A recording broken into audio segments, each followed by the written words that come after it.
recording to the cloud. This is week 4. We're starting a little later in week 4 this week. We'll have a second guest this evening at 5:30 coming to us from Arizona State in an engineering education center, who's a psychologist by nature, a cognitive psychologist in particular. But now we have a former IST doctoral student, an alum of the program. And many semesters, I stock up a lot of alums. In fact, the first time I taught R511, this is R622, but 511, I think I only picked faculty who are currently teaching or retired and former students. That's pretty much all the guests, the lineup. This time in here, I think I've pretty much got a lot of external people, but Gihan is both an external and internal person because she's living abroad. She's living in Cairo, Egypt. And she graduated from our program, dare I say, about 14 years or 15 years ago or 2008. So. Yeah, it is 15 years ago. Mm-hmm. So, and so she's had a chance to work in a couple of different places with a couple of different faculty lines and research agendas. So she's gotten exposure to a lot of the nuances of the IST related fields and how this content in our discipline can be utilized, for instance, in a business school or in an ed school or other places. And so that's part of our conversation that we'll have today is her background. But being that this is a learning environment design course, we should talk about learning environments that she's taken part in or designed, and what elements, what principles, what concepts, what theories best inform successful design of learning environments, both in the Middle East as well as what she saw here in Indiana. But first, we got to find out a little bit more of her story. I didn't share her bio. I don't think. Bo's my TA. Bo, did I send the bio of Gihan to everyone? Bo, you're muted. I don't believe you did, but I have her LinkedIn page open right now if you'd like me to include that in the chat window. Please include that in the chat window. There's a bio online, but it's the bio, Gihan, when you were back at American University of Cairo, where she was an assistant professor of instructional design and technology back then. She also has worked as associate dean for research at the Graduate School of Business at Arab Academy Graduate School of Business in Cairo, and deputy director of international and doctorate degree programs at the same school. Before that, she was instructor, a designer, a researcher, evaluator here at Indiana, lovely Indiana University, right here in Bloomington. Alicia is up there in the top. Wave, Alicia. She's my visiting scholar from China right now. She's a second timer. She's back. She was here 6 or 7 years ago, and she came back with her daughter again. So let's go on here. She also worked for the University of South Florida, which I didn't remember, but I used to live in Tampa, not too far from the University of South Florida. That's where I got my CPA license a long time ago on my birthday. She worked at the Arab Academy for Science and Technology. Her career started a while back as a 4th grade teacher in Egypt, but has since worked in mostly in higher education environments, both public and private institutions in the United States and in Egypt, in both face-to-face environments and web-based environments, and probably, given this day and age, a whole lot of hybrid and high flex and blended types of environments as well. She's worked on international projects and grants that focus on virtual learning environments, such as the Learning to Teach with Technology Studio, which we had a huge project here in Indiana, LTTS. You got to see modeling of expert teachers, and you got to reflect, and it was kind of ahead of its time, the Learning to Teach with Technology Studio, because we undergrads at Indiana taking educational psychology and other courses could reflect on teachers in the field without traveling to the field. They could watch videos and reflections on those and how they abided by state standards or not at the time. She's worked on a number of such projects, as I said, cross-cultural development projects to build learner-centered distance education capacities in Azerbaijani universities. So not only Egypt, not only the United States, but Azerbaijan as well. She was a representative for Egypt and North Africa for AECT. Well, I'll be next month. A couple of you might be joining me next month. I got fortunate. My latest book is going to get a little thing at a little ceremony there, so that's kind of nice. I don't know if Gihan, if you took my Saturday class on instructional strategies or not, but No. that course had a lot of Fulbrighters about 5, 6 years ago from around the world, teachers, and they went back to their countries and wrote short stories for my latest book. We have 42 short stories, including Gerardo Gonzalez, the former dean, when you were here. He wrote the Yes. the book. Yes, I remember him. Let's see what else she's got here. She was a member and reviewer for the Sloan Consortium, Sloan C, which is now the Online Learning Consortium, which I'm going to next month. And they are giving me a little thing too next month in DC. So I'm a member of, and I use a member of the Sloan Consortium and the Online Learning Consortium now. They have a journal called Online Learning Journal. It's a free and open access. I did a special issue a few months ago for that. She's a member of AERA. We can go on and on. She's interested in inquiry-based learning, e-learning, collaborative learning, critical thinking, emerging technologies, communities of practice, educational reform, change management, technology integration, problem solving, knowledge construction. She's interested, pretty much like I am, in everything, both individual forms of learning, self-directed forms like I am currently researching, as well as cultural and organizational-based types of learning. And so it's got more here, but I'll stop.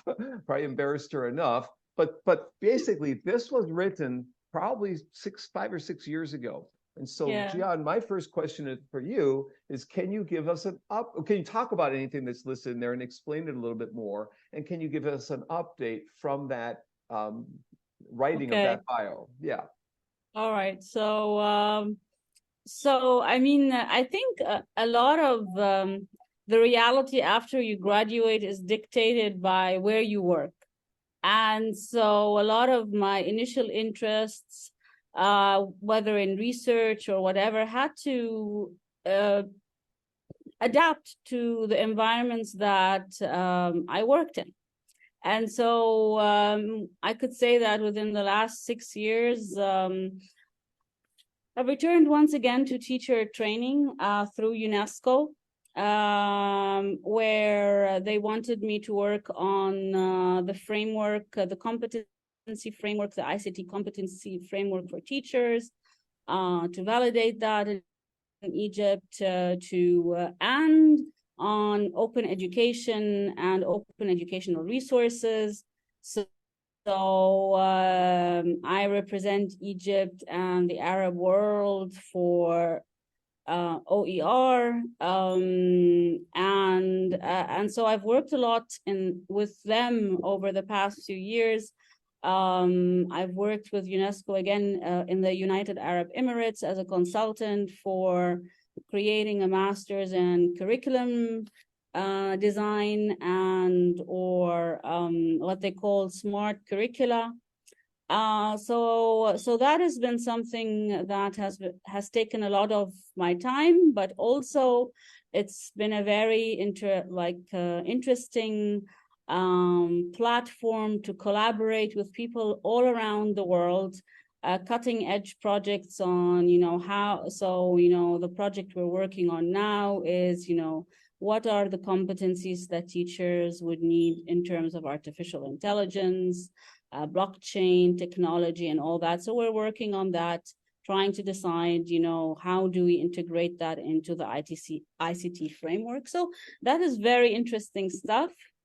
And that is something that I did not predict when I left less than 6 years ago.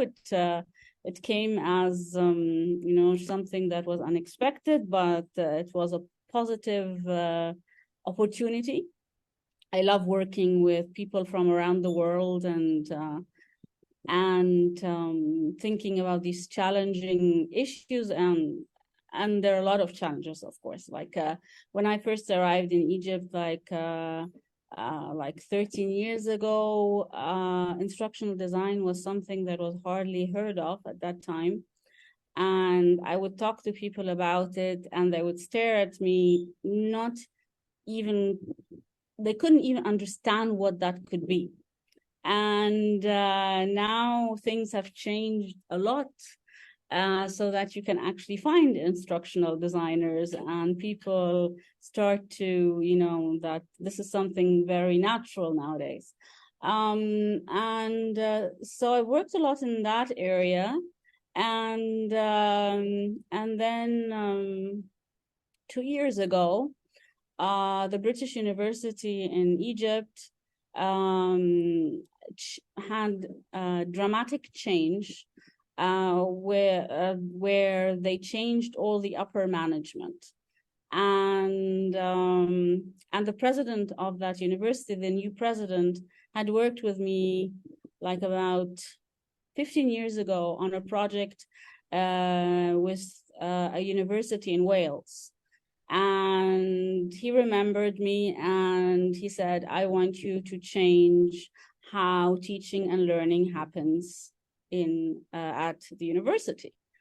And so this is what I've been doing for the past 2 years, managing change, trying to make everything more student-centered, engaging, exciting, working on things like globalizing the curriculum, making it more student-centered, pushing for employability and, seamless learning opportunities inside and outside the classroom. So it's been a very interesting process. And yesterday and the day before, we had our second symposium that was focusing on, well, how does education change in the age of AI? And we had fantastic conversations. So things keep changing all the time, and a lot of exciting opportunities that I never thought of when I was at IU. But I think the things that persist and where I always remember IU are the basics of how to think and how to approach the design of learning environments. And that is one thing that I find continuously relevant. It's not getting outdated. It's how to think and the processes to follow. So I'll come back to that, the learning environment side, but Christy and Rachel joined us a few minutes into what your discussion there. And so I want to give them a little sense of your background that you've just covered for all of us, just in case they missed some of that from your bio. I'm not sure if I sent your bio, but in effect, Rachel and Christy, Gihan has worked in a number of different settings, and sometimes she rotates every couple of years, but she was at the American University of Cairo, where I'll be next week or week and a half. I leave tomorrow, a week from today, actually. And her background includes working with teacher training, which she's at right now at the British University of Cairo. Is that right? In Egypt. Of yeah, Egypt. It's in Cairo, but it's called in Egypt. Yeah. But her interests are in e-learning, emerging learning, collaborative learning, critical thinking, communities of practice, educational reform, change management. And when she first left IU, I think you worked in the education department and rotated to the business school at American University of Cairo. Am I right about that? That you end up in the business school at some point? No. When I first went back to Egypt, somehow they decided that I would, because of my minor at the Cali School of Business and Organizational Behavior, they wanted me to be in the School of Business to change how, the field is taught at that school. And so I worked there for 3 years with my minor, but with my ideas coming from, of course, from IST about, collaboration, making relevance, very constructivist in a sense, and very focused on experiential learning. And that was a very empowering experience for me. Yeah. So I'm in IST, and it was my minor. EdTech was my minor too. So I understand what you're saying there. And now she's transitioned 6 years ago. You left American University of Cairo and first was working with UNESCO with teacher training there at UNESCO and AI and blockchain kinds of things. Did I get that right? Yes, yeah. I mean, mainly it was open education and open educational resources, Great. pushing the open movement in the region, which is very challenging. Working on, the ICT CFT framework that UNESCO has for teachers, validating that in the region, things like that. Yeah, but isn't UNESCO in Paris and in Bangkok? Do they have another office in Cairo? Yes, they do have a regional office in Cairo. Yes. Okay. So yeah. Did they contact you or did purposely seek getting into the field, into open education kinds of things? No, I did not purposely go into the field. I had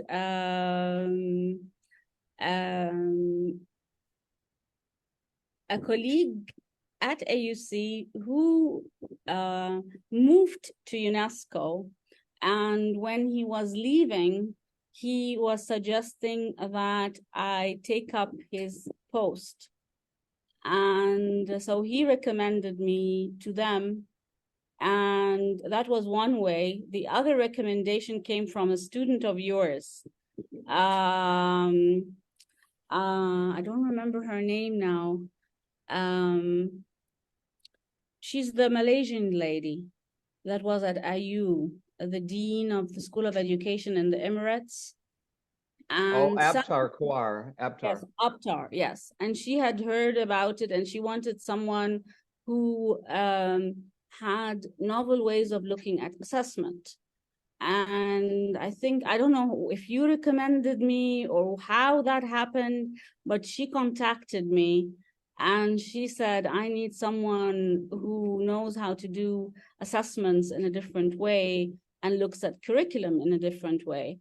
And so I was working on two different areas with UNESCO, but for different reasons and different directions. And they came at the same time, same year. It was funny in a sense. I guess it was meant to be. So for my visiting scholars who are here, 20 years ago, Abtar Kawar, 23 years ago now, was a visiting scholar at IU. And when she went back to Malaysia, she got hired to the Open University of Malaysia. The Open University of Malaysia didn't exist when she was at IU. It was in their first year of existence when she went back. They grew by 10,000 students per year the first 10 years. So they went from 0 students to 100,000 after 10 years. And she moved up to be a high-ranking kind of person at OpenU, along with my other friend Zuraini Wadi Abbas, who passed away earlier this year. But when Abtar and Zuraini turned 55, they had to leave there because in Malaysia you can't work past 55 at the time. Oh, okay. And so she went to work at King Mohammed Smart University in UAE right. as the dean, and got to make all sorts of interesting things. Now she's back in Malaysia working at a private university there, and still doing things. So all this, my point is, a lot of this is through networks, through the people you meet, and through opportunities. Yes. Things just come along. Yes. You can't pre-plan a lot of the jobs and positions that you have. I don't think you pre-plan many of the things you've done since you graduated. She graduated 15 years ago. And how many different jobs have you had in the last 15 years? Maybe 4 or 4 or 5, yes. Yeah. And a lot of consultancies on the side. And that is what it is very different from what I imagined it to be. But I like this dynamic environment in which I meet people all the time. I work on different cutting edge projects. Work internationally with people. That is the thing that is right for me. So I like that excitement. We're going to have a lot of time for student questions in here, but I've got a few more. I want to go back even further. Gihan, remind me and tell them your background. I could have sworn something in Germany. I don't know if one of your parents were from Germany or something like that. Yes. So your husband's from Indiana or something like that. Right. Yes, I have a crazy background. So my father is Egyptian and my mother is German. and my father is Egyptian of Greek descent. And I was born in Alexandria, and I got interested in IST when I was a student at the American University in Cairo doing my master's in linguistics. And my professor there, who is a graduate of Indiana University, suggested that if I'm interested in distance education, and that was what I was interested in at that time, that I should go to IU. And that is how IU came to the radar. And I applied there, got the Chancellor's Scholarship. And that is how I was able to come to IU. And I'm very grateful. It was a fantastic, life-changing experience. So that is the kind of my background. At IU, I met a Hoosier boy that I got married to.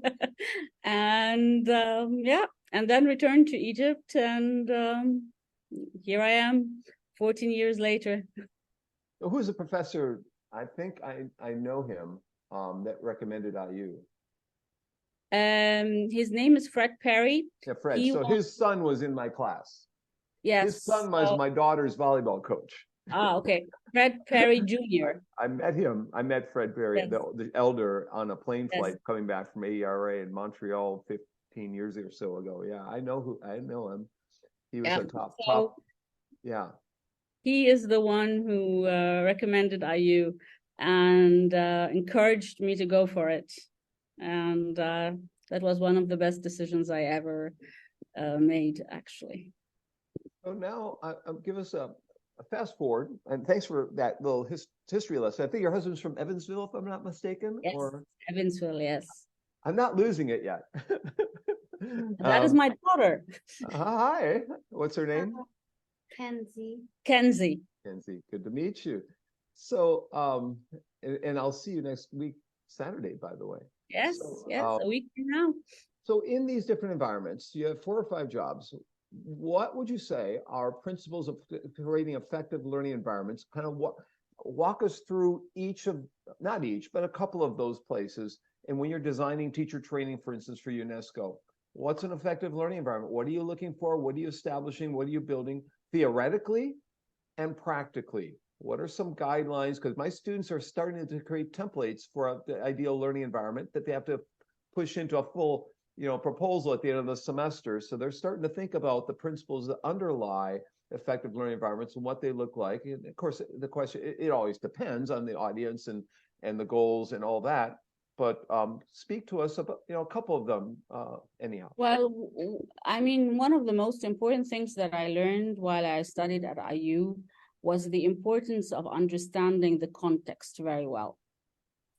That you understand the system and the context that you're designing the environment for, understand the constraints, the opportunity, how it functions, and that you put this into consideration while you're designing. And that is something that I learned at IU and that has proven to be very important. That the time spent on understanding the context that you're designing for is vital. That you understand the culture, the educational culture, the organizational culture, the reward culture, what motivates people, what are the barriers, and that you try and design the idea, like, for example, let's say I want to do inquiry. Well, I can do inquiry, but I have to put into consideration how I design that so that I minimize the impact of barriers. Another thing that I have learned that I might not have learned so much at IU, but I learned through experience, is the importance of spending time on building relationships. So I've worked a lot in change management in that sense. So I design environments for change. And so a lot of what I do, whether, I mean, at AUC, I somehow became, for a while, the expert person there in terms of learning spaces. So for example, they wanted to have more collaborative environments, design more collaborative environments. And so to agree on that design of space, I had to do a lot of discussions with people so that they can see, the importance of that design and have more buy-in. Like, for example, I remember designing for the science, for the engineering and sciences school, like their new collaborative spaces. And professors were like, what do you mean that students don't look at me? What do you mean that I don't look into students' eyes? How could learning happen without that connection? And so discussion and building trust has proven to me as it is like kind of the base work that needs to happen before people are even open to innovative learning environments. So a lot of, the design is pretty much similar, but what you need to do that I have learned is really that you need to know who you're designing for and the context, and know that really well, and spend time on relationships, on nurturing these relationships so that the design it's kind of like planting an organ transplant, where you are inserting something into an environment that does not really belong there. And unless you prepare that environment for that change, it doesn't take root. And so that is something that I really learned throughout the years. And people who don't understand that point are sometimes surprised why I don't just impose a design and have top down, now that, my positions grow higher, where I have the power to just give, orders. They are very much surprised that I don't do that, and that I build relationships and trust. So these are things that I learned around the years, and that I think are principles that are very important to make whatever. Then once trust is established, you can sell anything. That was a really good analogy. I just wanted to say that. I'm sorry. That was fantastic. Yeah. That really did a very nice yeah. job describing, exactly what you were trying to convey. I love that. Yeah. So, your minor comes in handy, right? Was there anything definitely in IST that got at any course you took in IST that got at that change management element? I mean, a lot of courses. I mean, I think some of the most important things were the things that many of the professors said, their experiences of how they designed or how they worked in organization. And I think this is something that's really powerful in IST, that they treat you like a professional in the making, not as a student, and that professors share their experiences of, oh, remember, I worked in this company and I had a project and this happened and that happened, and all that stuff is really something that really helped. Another thing that really helped that happened during our time was something that, we came from often from backgrounds that had nothing to do with IST. And so I remember the first year where professors would often just throw us into the water and tell us, okay, by the end of the semester, you need to do that. And we're like, what is that? And so one thing that we learned through this was flexibility, the idea, I will somehow manage to do this. I don't know how yet, but I'll do it. Resourcefulness. So I often get comments as, how resourceful and how, I don't get intimidated by barriers. And I think that is something I learned at IST, because first semester is just like you in shock and not knowing how you'll ever get that done. And I think that was an amazing, important experience. Evan's laughing because he's in the Coast Guard and they have to almost take their whole master's degree in 1 year. And so he was in shock initially. But I hate to restrict the conversation, but are there any instruments that you rely on consistently, or how do you decide on instruments might be a better question to use when you're looking at collaboration, when you're looking at different aspects of the environmental change process. Do you have any favorites that you use, or how do you go about? Do you design your own? Do you not rely on those in the field? How do you go about it? I mean, I use often the frameworks, the basic frameworks that I learned in IST, mainly to communicate to others, what I want to do. So of course there's ADDIE. I use that sometimes to tackle things. I love needs analysis and contextual analysis and gap analysis. These are all tools that I use all the time. I love using, understanding by design. I love that. That is something that I didn't do at IU, but I love doing that. I love using that. It works like magic when I talk to them about, enduring understandings and core concepts and, sticking to what is important and things like that. I think, it's amazing how much I have diversified since being at IU. I mean, I could say that almost the areas that I cannot stop learning, and I've diversified in areas that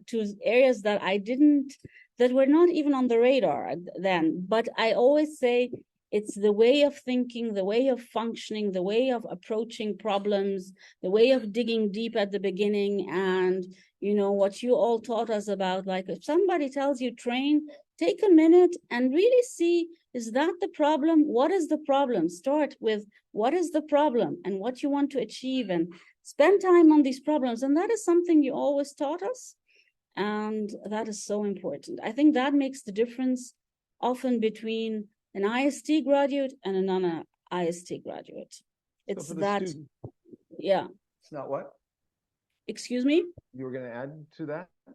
No, I'm just saying that these basic things that are not going obsolete, that are not outdated, are I think the magic ingredients, right, that you learn, and the idea that you use your tool set so flexibly depending on the situation you're in.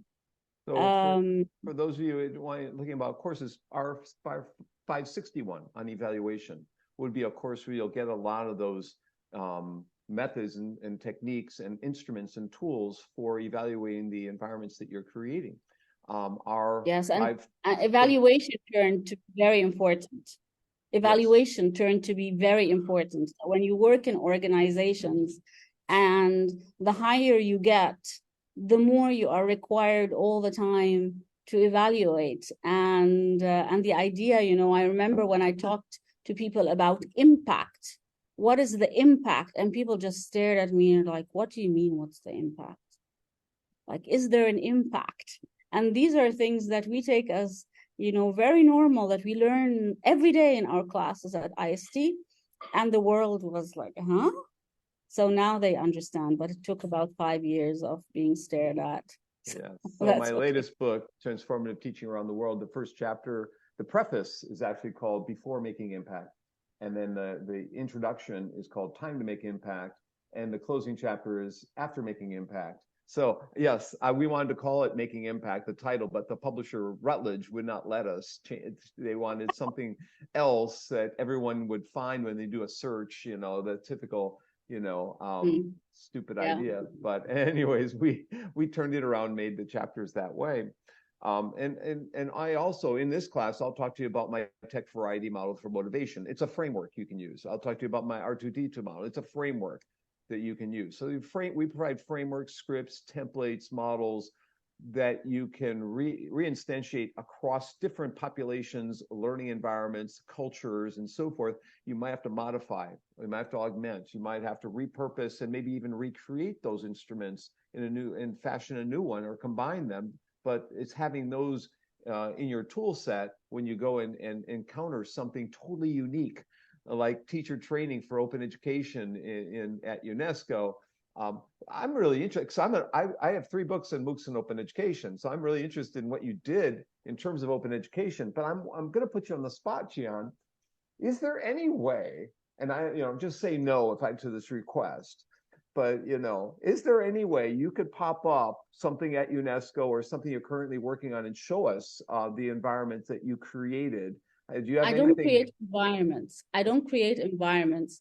I mean, I create I validate frameworks. Right. I look at the frameworks and see which parts of the framework. So, for example, the ISD CFT competency framework for teachers is divided into 3 different areas, like basic knowledge, deepening understanding, and creativity.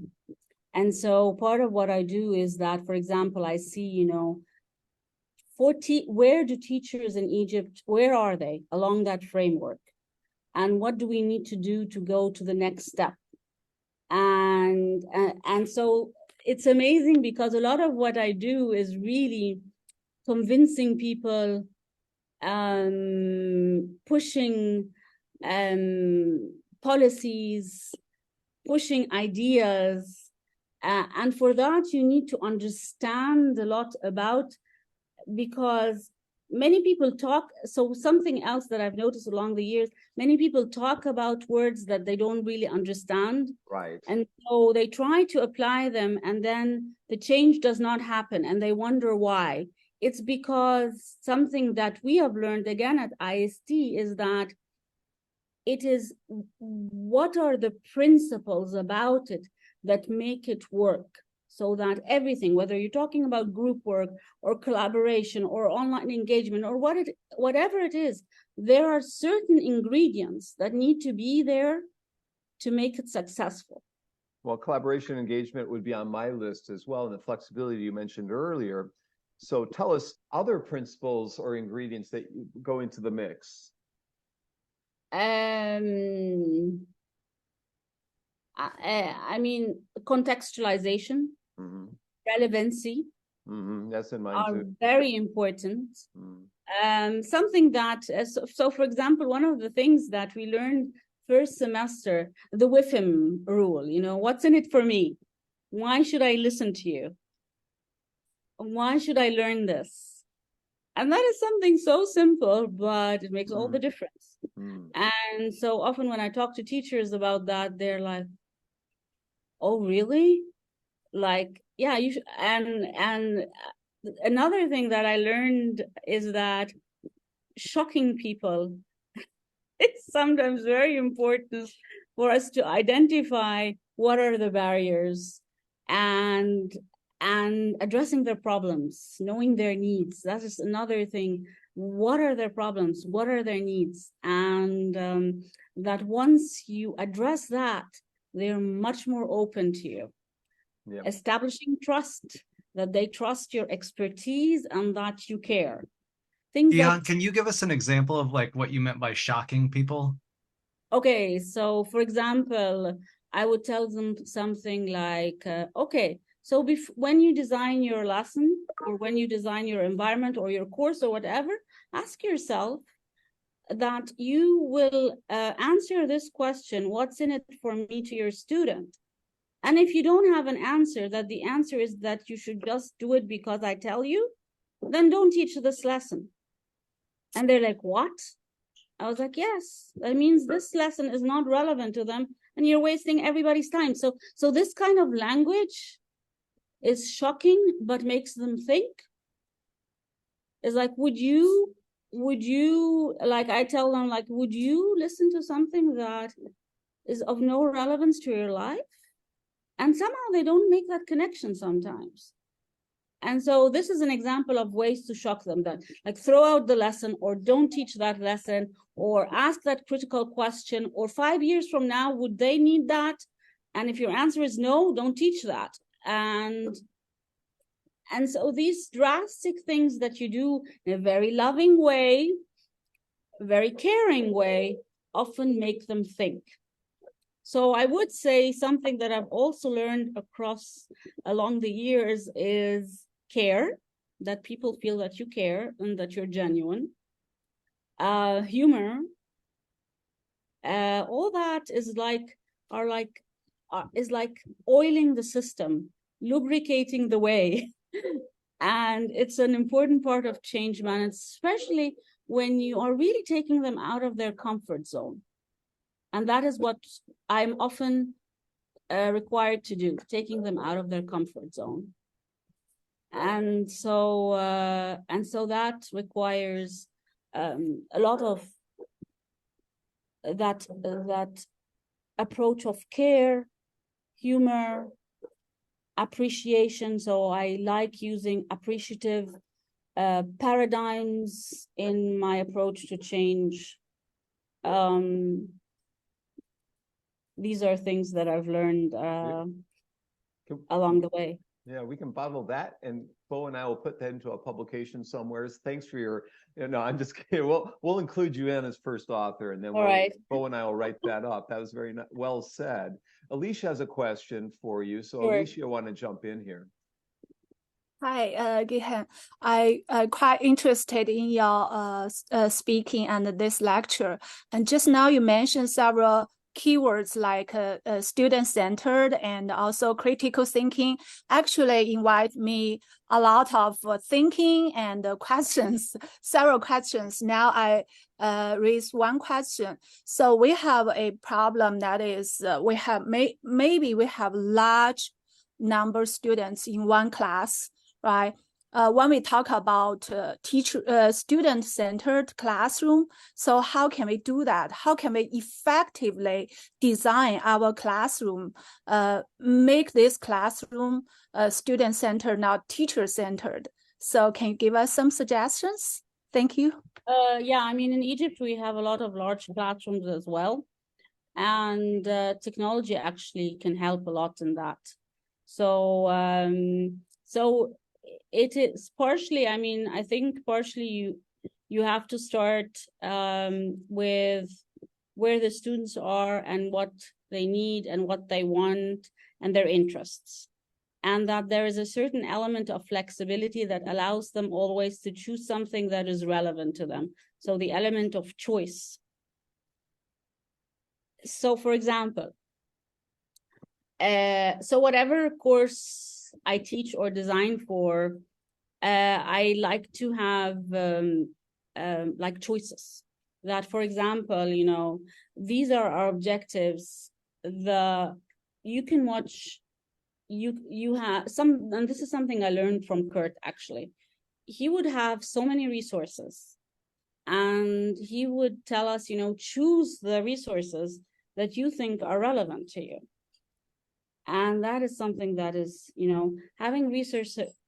So starting with, like, you know, before class, you know, these are several resources. Choose the resources that you think are most relevant to who you are, your needs and your goals, for example. And then, you know, we create groups, we have, you know, them answer things online. I often do things that I ask them to create artifacts where they teach each other things. So I spend a lot of the class on giving people voice and them working on creatively doing things with the content we do. And so for example, instead of me talking the entire class, then my students will come to class with artifacts that they will share and discuss, where we would do, you know, like, so again, I like using space in particular ways, if that is possible. If not, then, you know, if it's all online, I do breakout rooms. And so I give multiple opportunities for me to do something that I really aim at and always do in my designs. It's making student thinking visible and hearing their voice. So these are two things that I always try and do in anything I design: making their thinking visible for themselves and others, teaching them how to self-regulate and self-assess and help each other. So I do a lot of things to make them independent, and I do a lot of opportunities or exercises or tasks that make them producers of knowledge. And so I build certain, I like building a culture of community of learners. And that is, again, something that I think Kurt introduced us to, the idea of community. So there are certain things that have worked really well. And one thing that I always do, whether it's online or face-to-face, making the class very dynamic, that students are constantly engaging with something, whether visually, mentally, physically, and I do that online as well. That so I think there are certain things, knowing your students, giving them choices both in how they receive knowledge, but also how they express learning, constantly making them independent, checking in, evaluating and monitoring where they're going, allowing them to plan their goals, making them deliberate about what to read and what to do and what to choose. So that takes a lot of time, and it's often exhausting, but it's worthwhile. And I think technology helps a lot in that. So, for example, if you're in a face-to-face class or online, polls, infographics, maps. I like to use a lot of tasks that are visual and creative, often giving them the choice as to how they want to express their learning. I think all that makes them feel heard and respected and more engaged. At least that's my experience with my students and my designs in general. Alicia, what do you think? Okay, I just now I mute myself. I do think that I actually also use some ways like just now Gihan told us about online and real interaction. Actually, we also have the problem, even the peer learning or group learning, we have some students like personality, some are introverts, some are extrovert, and they like talking. Maybe the whole semester, introvert students don't like to talk and share their view or exchange their ideas. So maybe they are like behind. So I do think this is also a dilemma in conflict of this time. And anyway, I appreciate your answer. It's also very valuable to me, and I can try to use and improve my teaching at the same time. Okay, thank you. So just answering the idea of introverts, I think one thing that helps, it's a gradual process really of making students have confidence in sharing. So we start, with pairs, where they just share with the pair, and then we expand to the group, and then we expand to a group that presents. And with time, students gain more confidence. So in a sense, I always think of students not as students, but as professionals in the making. And so I treat them as such. And I want to, so I respect that they're introverts, but I know that this is not possible. I'm an introvert. So I'll try and answer some of the questions that I'm seeing. We're gonna have Christy come in here in a second. Yeah, Christy had the next one. Right. Just want to mention, last week we went through my Education 2020 model, and some of the same things I have in my model on relevance and flexibility, and were mentioned in Gihan's model as well. Making your thinking come alive and visual can happen from concept maps and timelines and there are other mechanisms, Jamboards and Padlets. Christy, you want to go ahead? You got a couple things up there. Christy's in Western Michigan. I've been taking it all in. A lot of what you're saying totally resonates with me. Just so you know, I'm a higher ed professor. So I have online students as well as hybrid students and face-to-face students. So I get a little bit of everything. So when you were talking about like the values of IST, you were talking about the context. It's huge.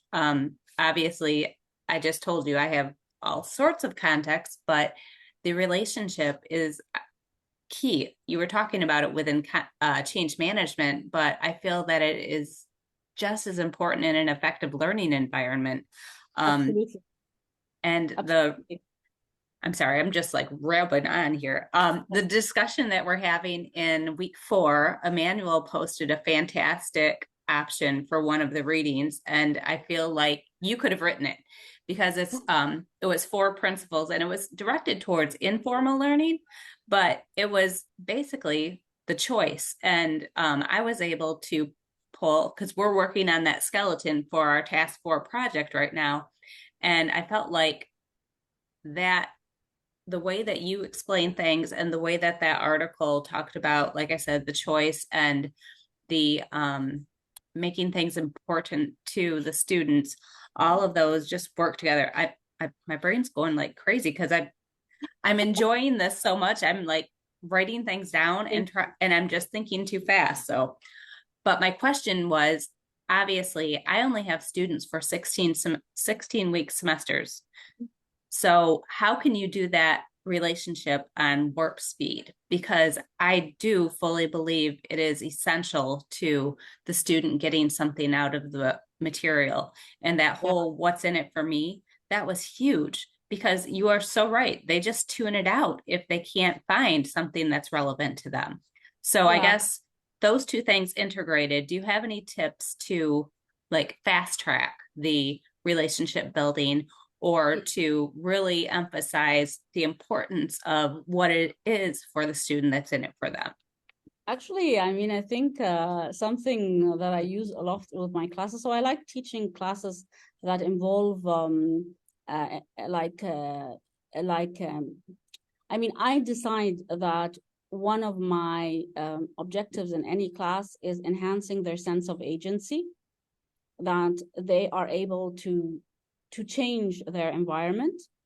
And so I often start with things that are very personal. Of course, I have icebreakers in which I truly try to get to know them, whether it's online or face-to-face. I try to make these fun, engaging. Usually they have movement. Even when it's online, I ask them to move or do something really quick, and they love it. And I try to know something about them as people. I try to always check in with them, know their names. They love that. Know something about their lives, asking them, so what happened with your assignment, or this or that, or asking them to share things about their lives, like pictures, songs, somebody, you know, things like that, that I'm really interested, and I really am. And so I often say the first 2 or 3 weeks are me again, just so they try. I often you know, tell them, you know, you can represent learning in whatever way you want, as long as you follow certain criteria. And they don't believe this level of freedom, and they try to challenge me. And the first 3 weeks are really about them testing, who is this crazy person?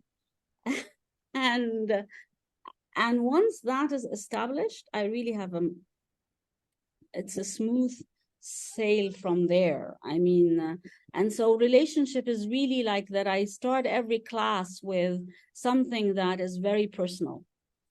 So I do an activity in which, you know, we decide who's happy today, or who's sad, or what's going on, and what's this, or I do something like a meditation or whatever, something that is really different. I often play games that are for a purpose, not for entertainment. And with time, they're like, I wonder why you're playing this game with us today. And I put a lot of the responsibility on them. So I tell them, you're a community of learners. Whatever we learn is based on how much you put into it. And when you don't do your part, you let us all down. And that is very successful with undergraduate students, pushing things about, like, what are you passionate about? What do you want to change in the world, or your community, or yourself? And so the sense of agency, I love using ideas from Stephen Covey, The 7 Habits. And I love using circle of influence and the circle of control concepts. These work like magic with my students. And I often tell them, okay, let's go back to your circle of influence. And after a while, it is just a way of focusing them on what is important to them. So there are things that are really simple and maybe seem irrelevant, but they work wonders. It's this, it's all about them. The course is about them. Bo's going to jump off here, my TA in the class. And we got started about 10 minutes late, so we'll go a little bit over past one, maybe 10 or 15 minutes past one. We have 3 or 4 more questions for you. Bo, you have a comment before you jump off. Oh, he jumped off. Okay. So he's in Purdue country up at Lafayette. He's not a Purdue student. He's an IU student. That's an excellent point. And Christy, did you have a quick follow-up? Did we lose Christy? I didn't have a follow-up. I was commenting on the question about the large classroom and how to get the introverts to be comfortable to talk.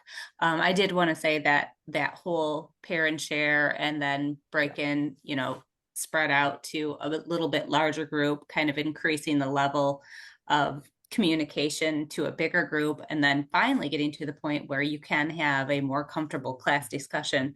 I've definitely found that is helpful, but I also suggested if I found some of my introverted students really are very verbal on the discussion forums because it is a safe place for them.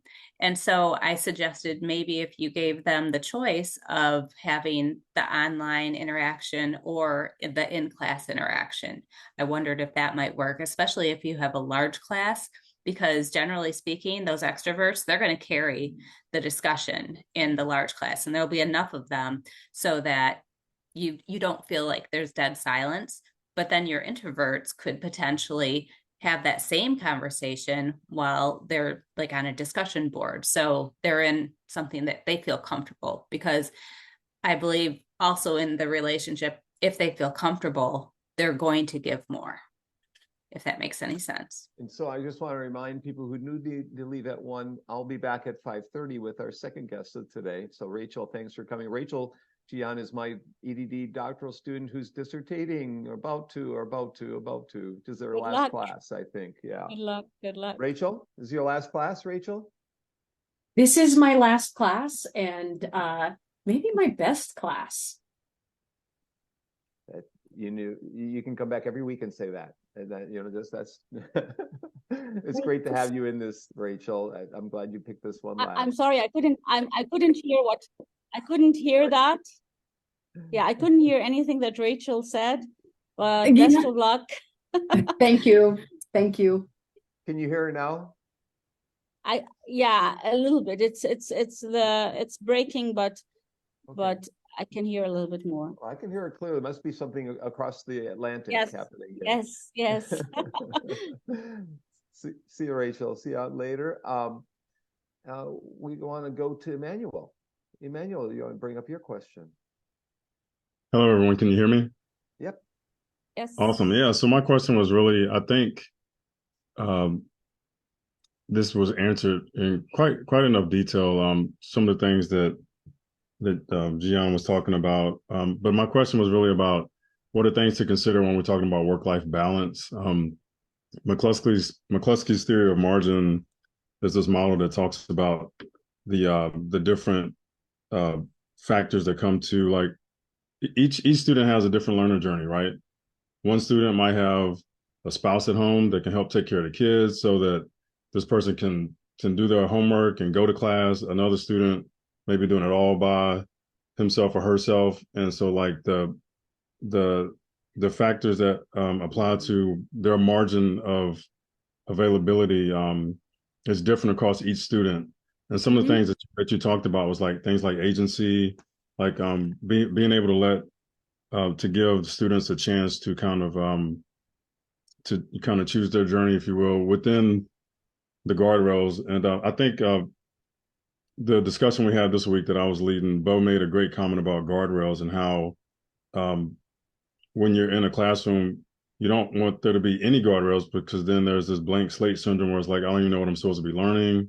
And I'll be honest, this is my first class that it's kind of like, what am I supposed to be doing? Like, why is there so many resources? Like, I'm so overwhelmed. And it's like, now that I'm starting to get the hang of it, that it's supposed to be that way. It's supposed to give me the agency to choose exactly how. And this is my first class like that, because I'm kind of just like, feed me. What do you want me to eat? And now it's kind of like, well, what do you want to eat, right? So it's like, I was the first few weeks, I'm like, I don't know what's going on right now. I'm drinking out of a fire hose, and but the idea is that we're given agency. We're able to, like, we all have different reasons for being in the class. We all have different experiences that brought us here in this class, and we're all going different places after this class, right? And so being able to have that agency, being able to have a lot of different resources, and then having the discussions where people have read different resources that week, we can all kind of learn collectively about a topic. And I feel like I feel like all those things we talked about kind of address my question about how do you account for people and their different margins, if you will, of availability and in class. And a lot of it has to do with being flexible. You talked about making personal connections, acknowledging everyone's learning journey, like, sharing things about yourselves. And then, again, just being able to provide some guardrails so they're not completely lost, So I think you did a great job already answering that. And then just the discussion with Christy and some of the other students kind of answered that question. So I think you pointed out to something that I also learned the hard way. You mentioned the idea, with choice, sometimes students are overwhelmed. Mm-hmm. And so I think structure is very important. But so, for example, I think of it in terms of baskets, so that the learner's journey. So I kind of visually sometimes draw the journey of where they're going and how things are connected. And I tell them, okay, so these are baskets of choice. So this is a basket. You have to choose something from that basket and from that basket and from that basket to achieve the learning outcomes. But I'm a visual learner, and I try to do a lot of, I try to make my students become the masters or the captain of their ship. And it takes time and it takes effort, but that they know where they're going and why. And at the beginning, that takes a lot of time from me to make things visual, to make things explicit, and to constantly remind them that it's their choice, that this is what they have to do within that basket, but within that they have freedom. So actually drawing baskets or boxes in my case, and having a journey, and sometimes asking them to draw the journey, how they see it, it takes a lot of effort. And sometimes you're absolutely exhausted. I often feel that it takes so much out of me, but it's so worth it. And that's another way you can manage like larger classes, if you give them the tools to kind of do a lot of the journey themselves, and you are just there to guide them and sharpen things and ask important questions, but they are actually doing most of the work. Work-life balance, this is something that I don't know. I mean, as a student, I felt that we didn't talk about that.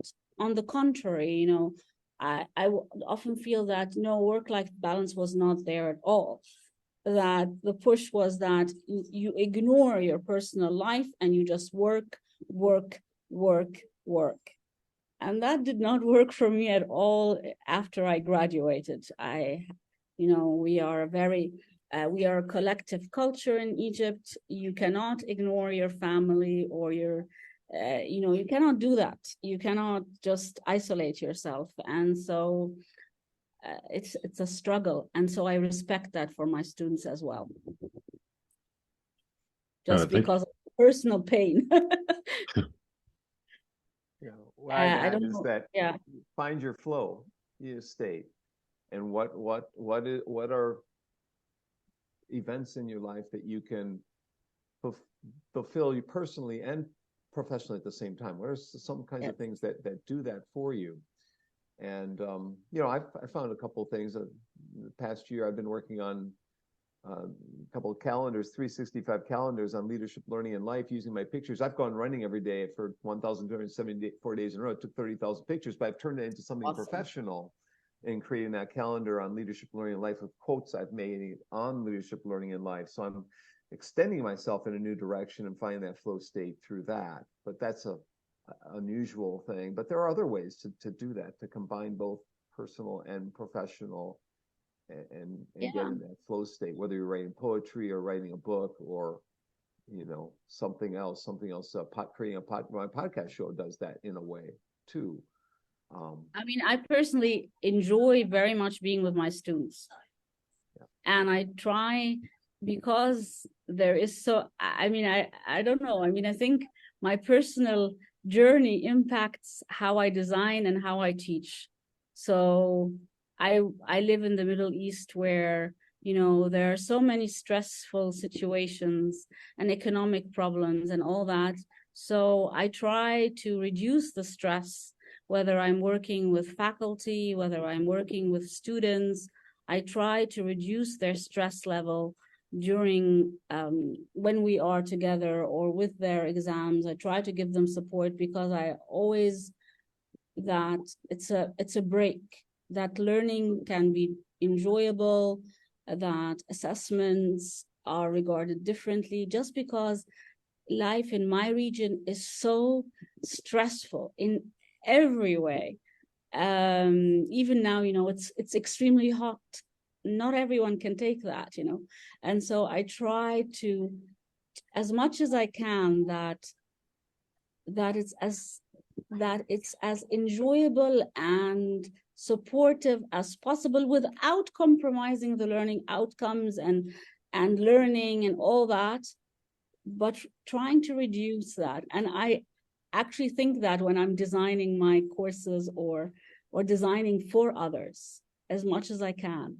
And that comes out, that's a principle that I have, that I did not learn in IST, but that is a product of my own personal journey and the context in which I live. So state that principle for us on the record. All right. The principle of what? The principle of what?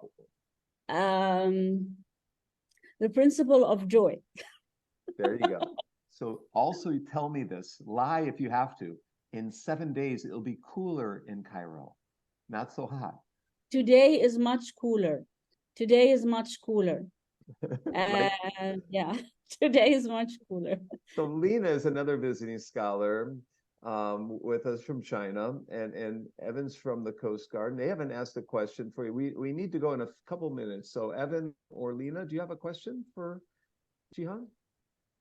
I don't have any questions, but I think I have a lot of common feelings when Gihan shared all those useful methods. I also use games in my classroom to support students to learn. I think it's a kind of give them positive support or motivation for them to enjoy the learning process. And also for about the Yanjuan mentioned about student-centered the method in the big classroom. I really also appreciate what Gihan gave about those communication, especially the community you mentioned. I also used that kind of way to support my student in the big classroom, especially the online course. And also another way you mentioned about the I wrote something here. About the introvert students. So I think it's maybe it's a good way to offer them different opportunities or different ways to express themselves. For example, some extrovert students, they'd like to express ideas like presentation in the public. But for the introvert students, maybe it's a good way for them to to write something. and to send those ideas online in online discussion zone. So there are really a lot of different ways, teaching methods to support students to, to go on in their learning process.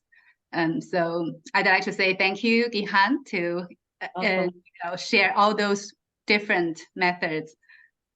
So Thank you. Lena and Alicia are English professors.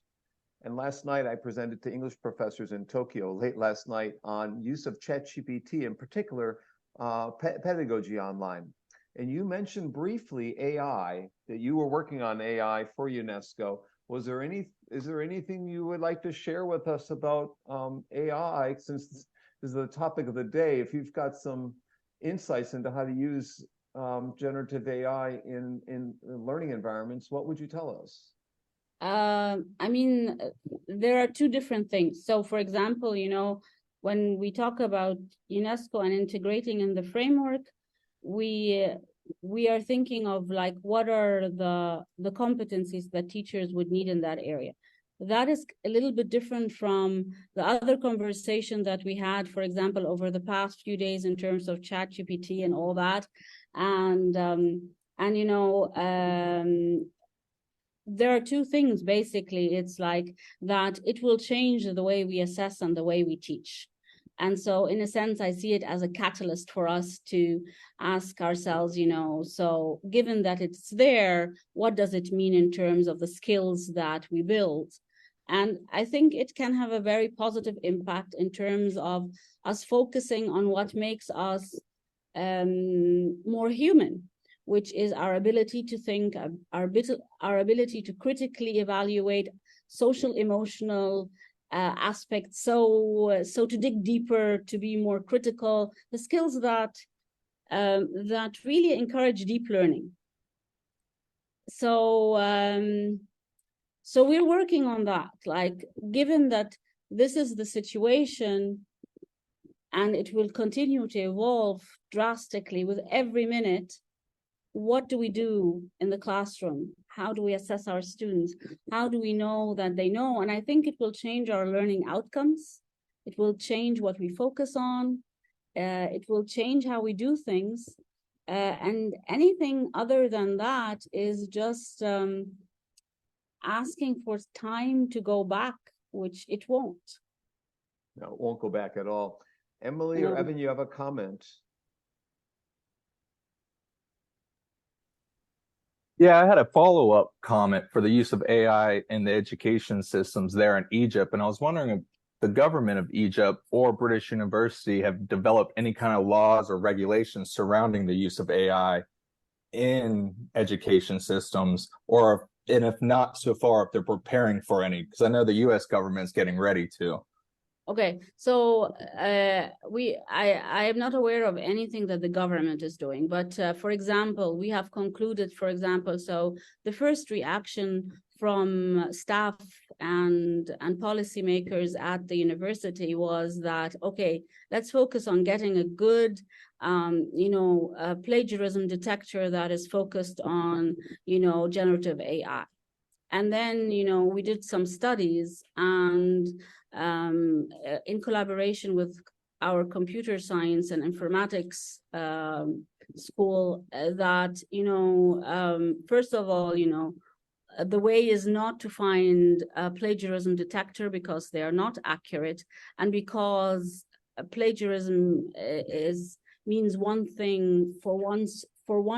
So for example, in a programming class, one line, 1% of plagiarism could mean that this student knows nothing about the topic, versus in another class. And so we're now considering, so what would be the policies to work with that? And the answer is, don't focus on trying to restrict it, empower students to learn how to use it as professionals, because in the professional world, they will use it. And so, okay, so what beyond that? And our answer is that we can probably push our students further by saying, yes, you can use ChatGPT, but we're asking for something beyond. So we're thinking of the policies. Our first reaction was like, okay, how can we control this? And then our studies show that you cannot really control this in the traditional way.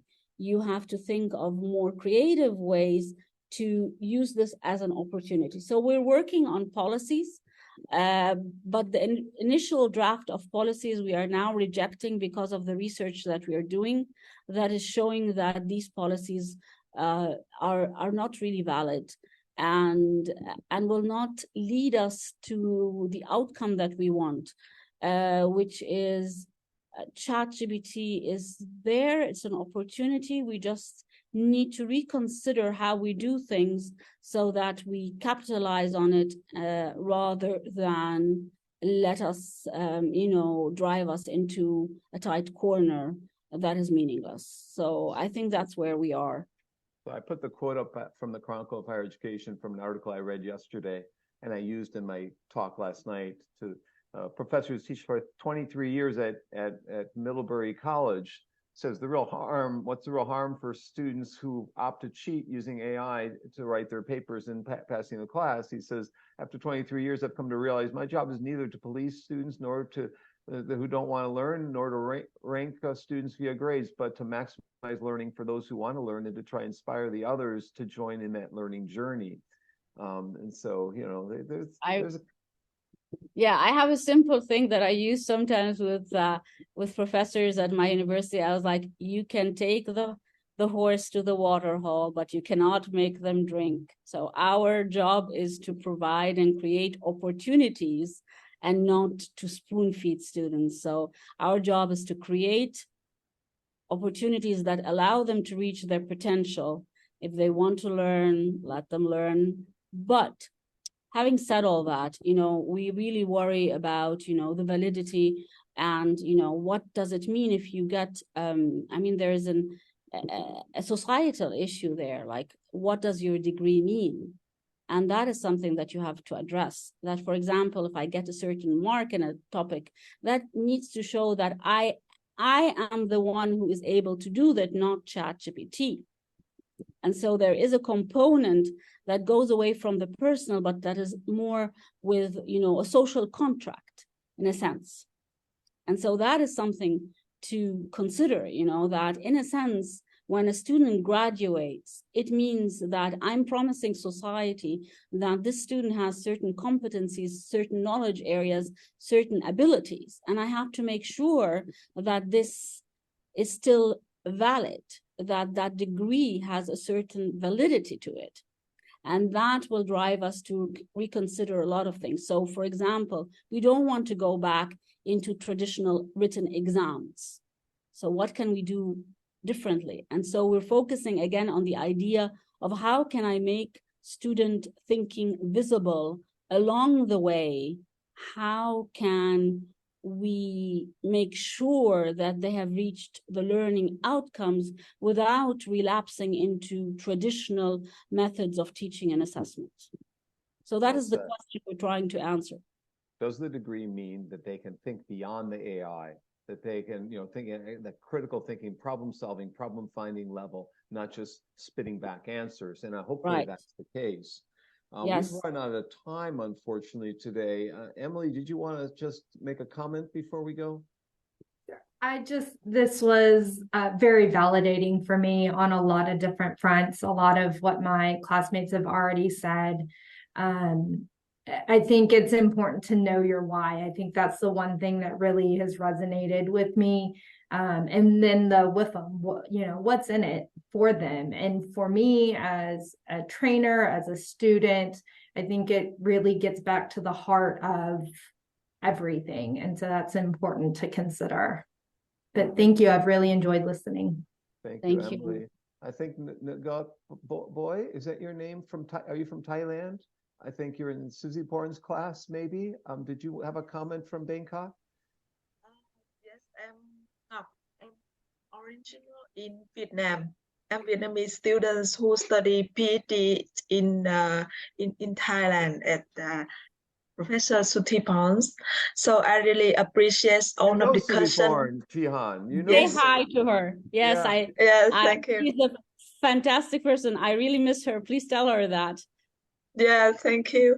And I will tell her when I meet her again. Please Just do. I just defense my thesis last week, and so now I'm back to Vietnam, but I still want to learn more. Thank you. And I really appreciate about your sharing and all participants discuss about the topic today. And I think that in somehow somewhat some concept and approach that you were discussed for, especially for the big classroom, one of common situation in Vietnam we have learned from your sharing and apply from that. And I really interested about the part that's the reason because about how to apply AI or ChatGPT in to enhance the teaching and learning, because recently it's also one of my concern because how we can ensure about the academic integrity belong with encouraged, not forbidden our students to use the technology in their learning. Yes, Yeah, so thank you so I don't much. believe in that. I don't believe in that at all.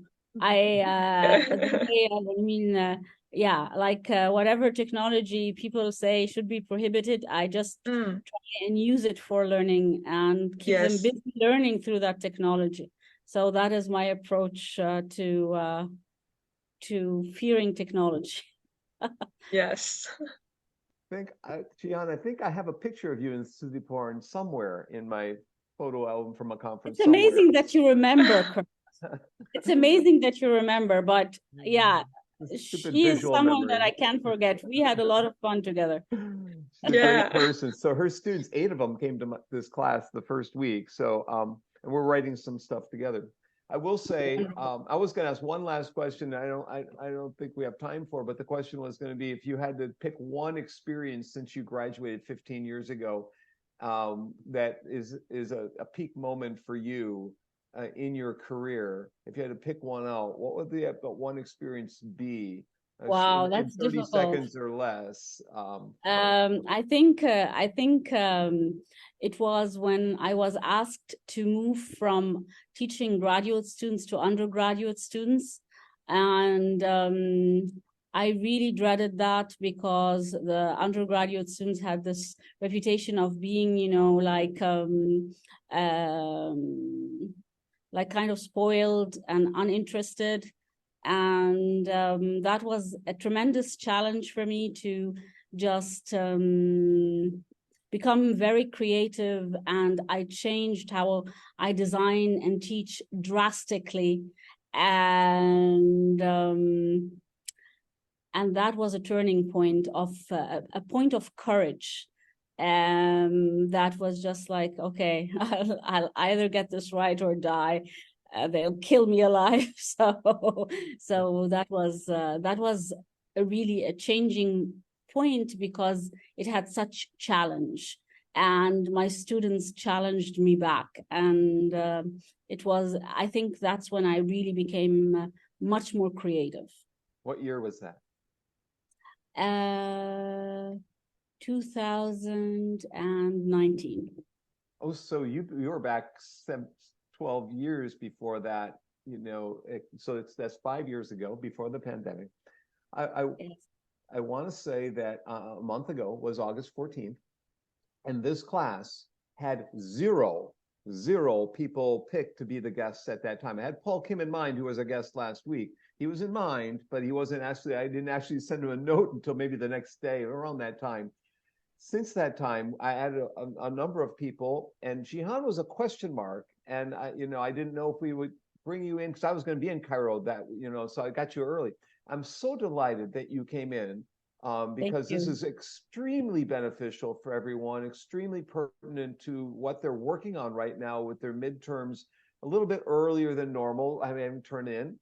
And they're working a little bit harder than normal at this point in the semester, but it'll benefit them going forward. But the person we had last week, Thursday or Wednesday, Susan, who came in from Hong Kong in Australia, Susan Bridges, was also international. So we had 2 international people here in a row who weren't really on the original list who have been fantastic. Both of them have been fantastic. So this class is evolving during the semester, and I'm really, really delighted and so happy that I could get you in here and record you. I enjoyed talking to you all.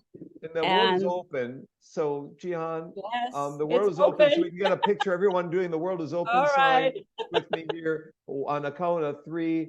Hang on a second. I got something blocking my screen here. Let's try this again. 1, 2, 3. Great. Thank you. Gihan, you have the last comment before we close here. Oh, I really enjoyed, connecting with you all. It's a fantastic experience. It will prepare you for after graduation in ways that you don't expect. And I feel for you. And I think something that's really important to learn is take care of yourself. So I'm going to close with. Yeah, take care of yourself. I'm going to close to the cloud, and Gihan, stay around because I want to chat with you about next week. I'm closing this off to the cloud. Right. Thanks for coming week 4. See you tonight. We'll get another guest in tonight in a few hours.